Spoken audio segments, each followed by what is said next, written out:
Hi everybody, today we're going to talk a little bit about the basics of supply and demand. Your book does a good job of explaining this process, but sometimes it maybe helps to have somebody actually walk you through some of the more technical diagrams. So we're going to talk about the whole model of supply and demand, and the reason we're interested in supply and demand in economics is we want to know what's going on with prices and quantity sold in a market. So supply and demand models and economics help us determine what's going on in markets. And that's really important for consumers to know what's going on with prices or the price of goods going up. It's really important for businesses too to understand what's going on in the marketplace.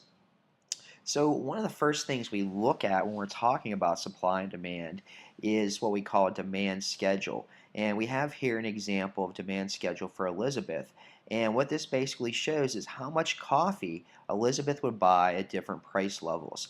So we could see if we're asking her how much coffee would you buy if it was $5 per pound, she tells us, well, I'd buy maybe 5 pounds per year. Notice if we asked her how much would you buy if it was only $2 a pound, well, in that case, she'd buy 20 pounds a year.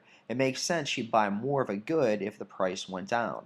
And that's what we call the law of demand. If the price of a good goes up, people are typically going to buy less of it. And we can see that down the board here with Elizabeth. As the price goes down, she's willing to buy more of the good. So the demand schedule captures that information. It's showing how much a person or a group of individuals will buy of a good at different price levels. And we can see what that translates into graphically. We use that information from that demand schedule to build the demand curve for coffee, in this case for Elizabeth. And notice what we're doing here. We're plotting each one of the points from that past schedule. If we go back here, she said she'd buy 5 pounds of $5.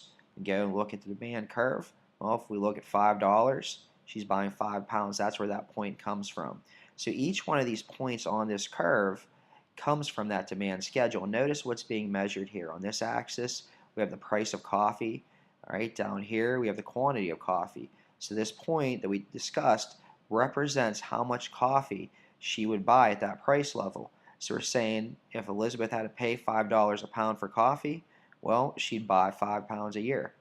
Now notice if she only had to pay $2 per pound for that coffee, well, she's willing to buy more coffee because it's cheaper. It's a better use of her money. So at $2 per pound, well, she's willing to buy 20 pounds. You can see that point there marks that. So if you do that for all the points that we found in that demand schedule, all right, we have this demand curve. Notice that demand curve slopes downward. All right, typically demand curves slope downward, showing the fact that as price goes down, people are willing to buy more of a good. Right? She's only willing to buy 5 pounds of coffee at $5, but if the price went down to $2, she's willing to buy 20 pounds. Right? She buys more as the price goes down. That's that law of demand in action. Now we talked about the demand for just one person, but we could also have the demand for a total sector of the economy, for a group of people. Notice here we're looking at the people in Springfield. So we have Homer and Marge in Springfield, and we're showing what their individual demand for coffee is. So we can see up here, Homer's willing to buy 20 pounds of coffee a year if it was $4 a pound.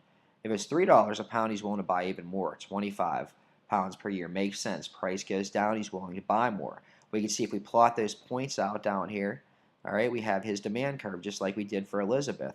And notice, again, downward sloping. He's willing to buy more coffee if the price was cheaper. All right, Marge, same idea. She's willing to buy, all right, 10 pounds at $4 a pound. That's that point right there. At $3 a pound, she would be willing to buy more, 15 pounds. Notice that would be the point right there. They connect along this line.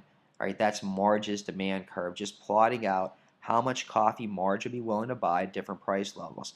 And notice we have the information for the whole rest of Springfield as well here. All right, at $4 a pound, we ask all the people in Springfield how much coffee would you buy a year if it was $4 a pound.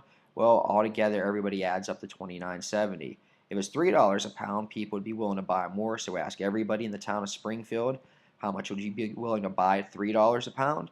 Well, it comes to $49.60. Notice if we add up Homer and Marge and everybody else in the town, that shows us the demand for the total market. So this is showing us at $4 per pound, all right, people in Springfield would buy 3,000 pounds of coffee. If the price was lower, we'd expect them to buy more, and that's what the numbers bear out.